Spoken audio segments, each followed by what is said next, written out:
Hi everyone, it's Mr. Sinti and I'd like to talk to you today about plant tissues. Now, tissues, as you may be familiar with, are specialized cells that all look pretty similar to one another and they sort of work together in a cooperative function. And so there's different tissues or groups of cells. When I say tissue, I don't really mean like ordinary like Kleenex, but I mean groups of cells that function together, that look similar, and that are found in an organ. Now the definition of an organ is that an organ is made up of a couple of different tissue types. Now what are some tissue types in plants? Well, fortunately there's three basic tissue types in plants, and that's going to be our conversation today. So let's jump right into it, shall we? And so plant organs, for example, like the leaf or the stem or the root, they're composed of these three tissue types. And the three tissue types are, if you will, let me work with the stem here. That sort of outer part shown in white is called dermal tissue.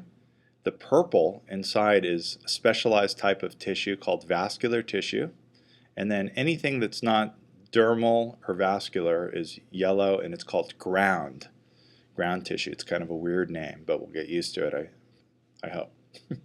And so even in the leaf, if you cut the leaf, the blade in half like that, and you look at it inside, you'll see, here's a close-up, it's made up of this dermal tissue on the outside. We'll talk about its function a little bit later in the show, but it's dermal tissue, ground tissue, and vascular. And then likewise, even in the root, if you were to cut the cross-section of a root, you get dermal tissue on the outside, ground tissue in here, yellow, and then vascular tissue.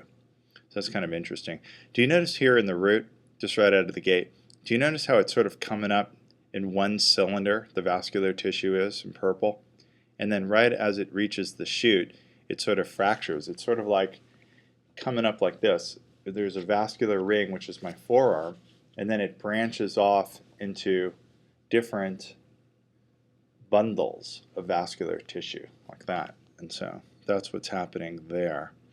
And so here's our conversation about the three different tissue types. And so right out of the gate, dermal tissue, or epidermis, if it's on the outside, is usually a single cell layer. And here's a cross-section of a leaf. You might recognize this from our discussion in photosynthesis before. Its function is to protect. It covers all the parts of the plants, from the leaf to the stem to the roots, and its protection. And depending on where you are in the plant, like for example, if you're in the root, some interesting things to talk about in the epidermis is that the cells are sort of, if you will, if I draw like an epidermis, have these extensions called root hairs, which maximize water absorption. And then if you're here in the leaf, do you see this purple line right there? This is called the waxy cuticle. It's a lipid-like substance which helps to reduce water loss. You can see it right there. Sort of like chapstick on your lips. It's a wax that prevents water from evaporating, therefore keeps your lips moist. So it's a waxy coating. So it's protection. And so protection against what? Protection against water loss, but the epidermal functions to prevent against pathogens, so bacteria, fungus, and what have you. Little creatures can get into the plant if it wasn't for this layer of protective cells called the epidermis. And then vascular tissue is the second type of tissue. Vascular tissue, as the name implies, is specialized to conduct fluids throughout the plant. And when I say fluids, I mean both water and also dissolved substances, like for example, sugars or minerals or even hormones, which are chemical messengers. And so water is primarily conducted by a special kind of vascular tissue. So this is below vascular tissue. Vascular tissue can be broken up into two kinds called xylem and phloem. You may have heard of these before. Xylem is specialized to carry water, and you can see it here. They're very large circular tubes. Now this is a cross-section. So these are cells sort of like straws that conduct water up the plant generally. And phloem are these cells right over here and here and here, and they're also vascular, but they're generally cells that will conduct sugary kinds of water to non-photosynthetic parts of the plant. One thing to say right out of the gate is xylem cells, surprisingly, are dead when they're mature, and these are mature cells, so they're dead, and they have no cytoplasm, so they're basically hollow conduits for which water can flow very freely. Now, phloem is curious. They're alive, but those phloem cells are, and I'll get into this with a few better pictures, they're also fairly hollow, but they have, and you're like, well, gee, no cytoplasm, how will they be able to get all their proteins, etc. They have little tiny cells adjacent to them sort of helping them out called companion cells. That's kind of interesting. And so let's talk a little bit about xylem. Xylem is made up of two basic kinds of cells, and some are really thin, and they're tapered there towards the end, so kind of pointy, and they're called tracheids. And so there are these thin straws and then these really thick ones called vessel members or vessel elements or vessel members. So vessel elements are larger in diameter than tracheids, and they're dead.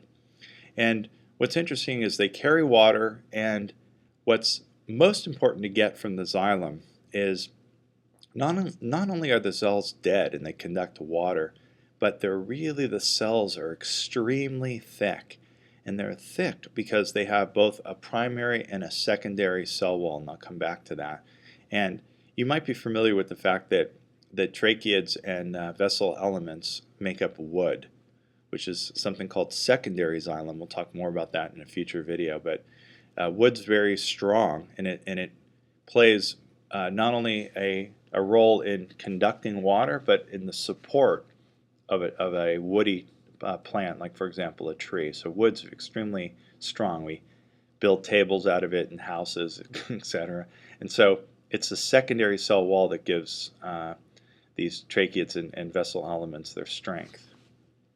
And so this is tracheids over here and vessel elements shown here. And I know this is kind of weird because you see spots and stuff, but I'll explain what's happening here. But this is basically how water is going up and down this.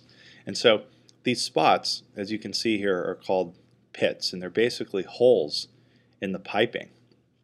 Now, these, you would think you would want a pipe without any holes in it, so that the water would be able to flow up and down without losing any. But the truth is, you don't mind if there's some water moving between tracheids. And so these pits are literally pores in the cells of the tracheids, which allow water to move laterally.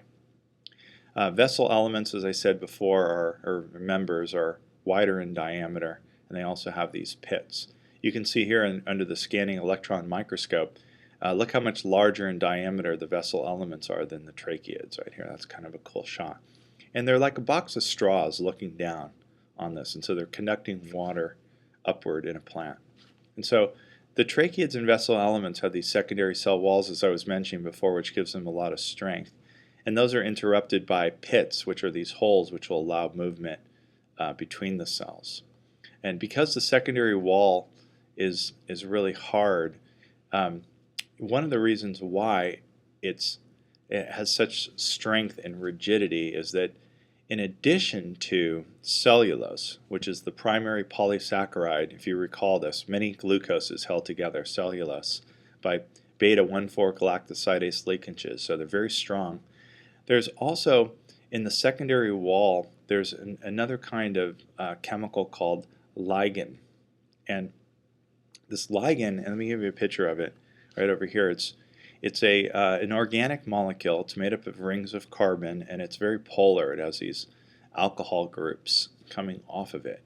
And so you have a combination of a polysaccharide and lignin, and it really increases, it's sort of like glue. It increases the thickness, and it also increases the stability of these walls.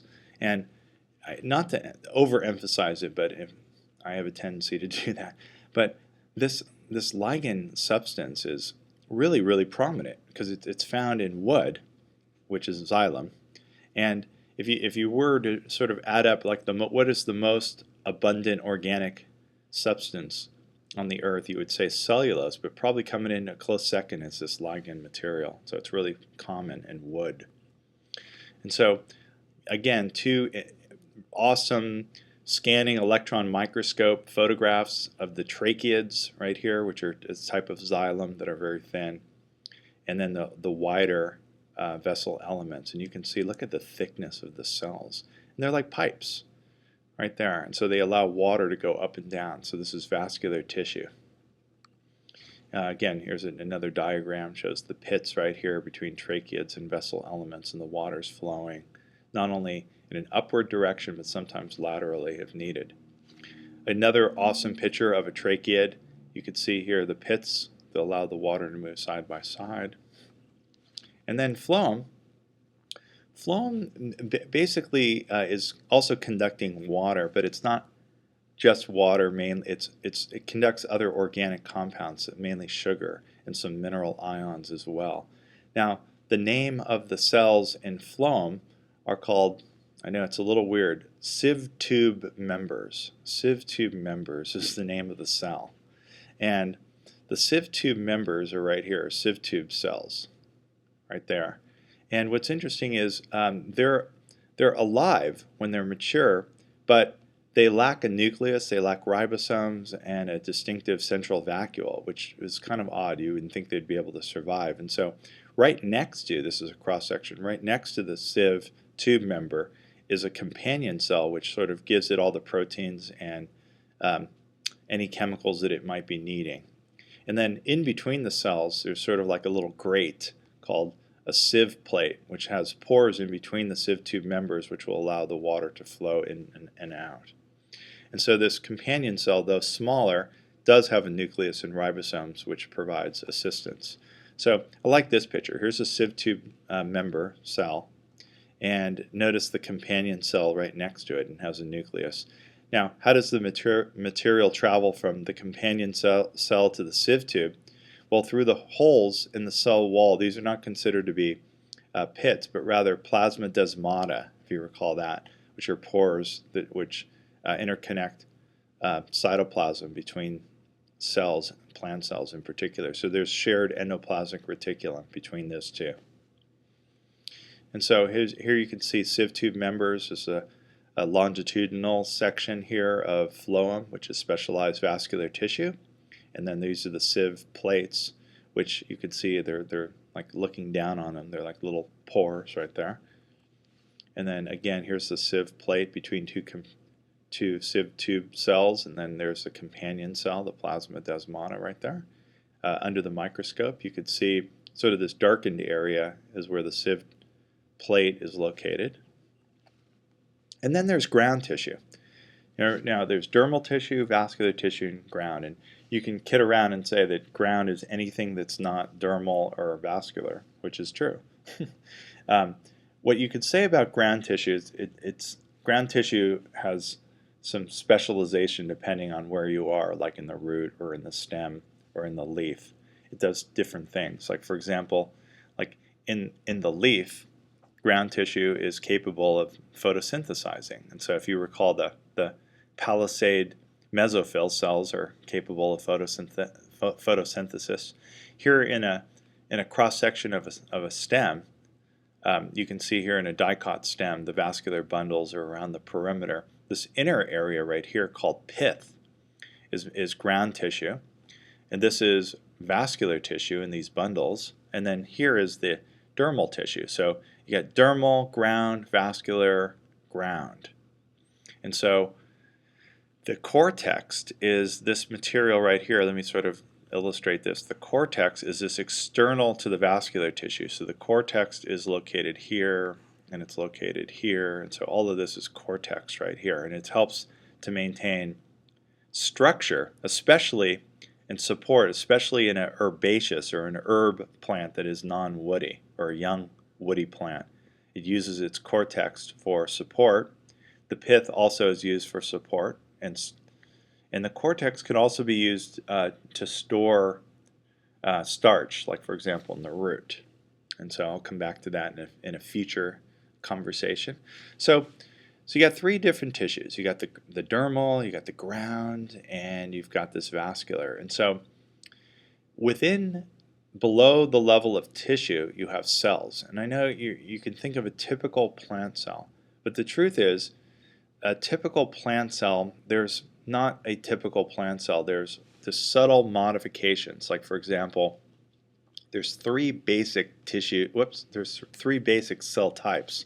Now you're going to love this. They're called parenchyma, chloroplasts, and sclerenchyma. Parenchyma, chloroplasts, and sclerenchyma. And these basic three cell types are differentiated by basically the types of cell walls they have and basically what they're doing. And so the cell wall is something that I want to sort of focus on here for a second. And so the cell wall is on the outside of the cell membrane, the plasma membrane.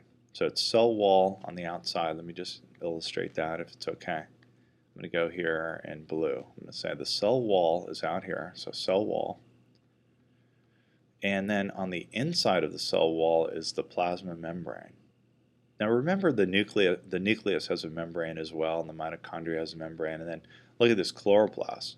This chloroplast is huge right here. This is all about membrane and the thylakoid membranes here. And you're like, wait, what's this big swimming pool right here? Well, this is also a membrane. This membrane that surrounds the central vacuole is called the tonoplast membrane. And what's in the central vacuole? It's mainly water, but there's some substances in there. There's some minerals, there's some pigments. It helps to maintain the correct osmotic balance in the cytoplasm of a plant cell. And depending on how much water is in the central vacuole, it also maintains turgor pressure, for example, in the plant, keeping it kind of crispy. And so that's important. So take a look here. I mentioned this term before called plasmodesmata.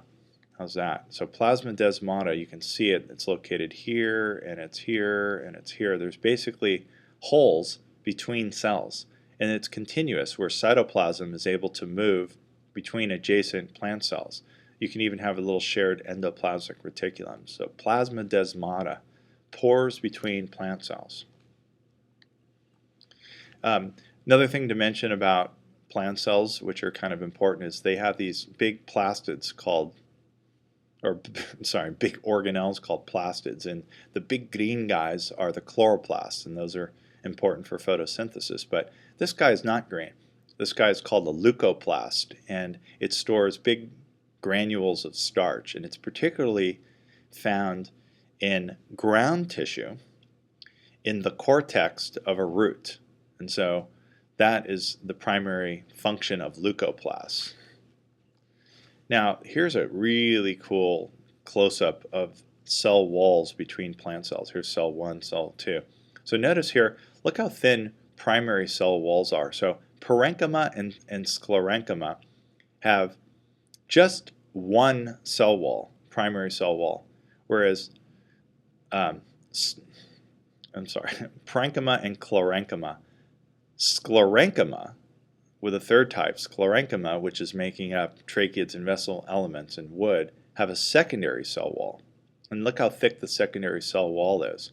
So you got cellulose in here, and then you've got this lignin material, and then even in between cell walls is something called the middle lamella. In the middle lamella, there's another type of polysaccharide called pectin, which further cements the cells together. And pectin, you might be familiar with, is sometimes used as a sort of a thickening agent when you're making jams and that sort of thing, and jello. So you got pectin, you got cellulose, you got lignin, and thick cell walls. So secondary cell walls are found in xylem, in sclerenchyma. And so parenchyma, sorry about the name, parenchyma is if you will, you're like your typical cell. And so parenchyma cell can be found, for example, in ground tissue right here, palisade mesophyll in the leaf. It's typical, it photosynthesizes. Sieve-tube members are also parenchyma in phloem. The cortex, as I was mentioning just a moment ago, is made up of parenchyma cells. These little purple dots are the leucoplasts in the root cortex, which is ground tissue, if you're following all of this. Ground tissue, parenchyma cell, thin cell wall, leucoplast, staining kind of purplish under the microscope, the starch. And then here is a typical mesophyll cell in a leaf, which is capable of photosynthesizing. And then you have chloroplasts cells. Chloroplasts, what's the difference between parenchyma and chloroplasts? They're a little thicker. They have a thicker primary cell wall. They don't have a secondary wall, but thicker primary cell wall. They're found generally toward the outer part of, in other words, the cortex of the stem to help provide support in order to, and you notice here, I like this one. Look, notice how when the cell wall is very thin, primary cell wall, you can see, notice it's parenchyma, and then notice this like dark area right in here. That shows evidence of a thicker primary cell wall. So you got parenchyma here, and then chloroplasts. Notice that sort of pink area is a thick primary cell wall. And then here's some chloroplasts cells and some parenchyma over here. And then sclerenchyma is the thickest of them all, and that's because they have a primary and a secondary cell wall. And the secondary cell wall makes it really, really, really rigid, and it functions as not only a conduit for water, but it also helps to maintain, for example, wood, the support of a tree. And so vessel members have thick secondary cell walls, and those are examples of sclerenchyma. And then sclerenchyma, look here, you can see how thick they are right here under the microscope. And so the sclerenchyma is the ones that have not just a primary but a secondary cell wall. Sclerenchyma, if you're following this, is a xylem, and which is made up of tracheids and vessel elements, and they're dead at functional maturity, and so they produce the secondary cell wall before they die. So there they are, really thick. And you know what's interesting about this is that you may wonder, how can it be that, like for example, peach, when you're eating a peach, it's all very soft and juicy, and you're biting through it and it's very sweet, and then all of a sudden you get to like the pit, and the pit's hard, like you can bite into it and break a tooth. And so obviously there's different plant cells, and the difference between the plant cells is mainly the secondary cell wall. So the plant pits in like an avocado seed, for example, are made up of this sclerenchyma. And also you have to wonder, like, what's the story with like rope? You know, you get these long fibers of these cells, and these fibers, and they're subcategories of sclerenchyma called fibers and sclerids. Sorry about that. But these fibers are kind of long and tapered, and for example, hemp is a fiber that we use to making rope and different types of linen. And sclerids are really the particular type of sclerenchyma that are found in like coconuts and peach pits and avocados and seeds, and even there's a little bit of sclerids in pears. You might know that when you eat a pear, it's kind of fibrous or gritty, which is a good source of fiber. This is what we're talking about. Fiber meaning like cellulose, in order for to speed up digestion, not speed up digestion, but to speed up the passage of undigested foods through the body. So here you go, secondary cell wall in a sclerid, and secondary cell wall in a fiber. So fiber could be used in rope, and then this could be used in like an avocado seed or walnut, for example. So I hope you enjoyed that discussion of plant tissues. So thanks for watching.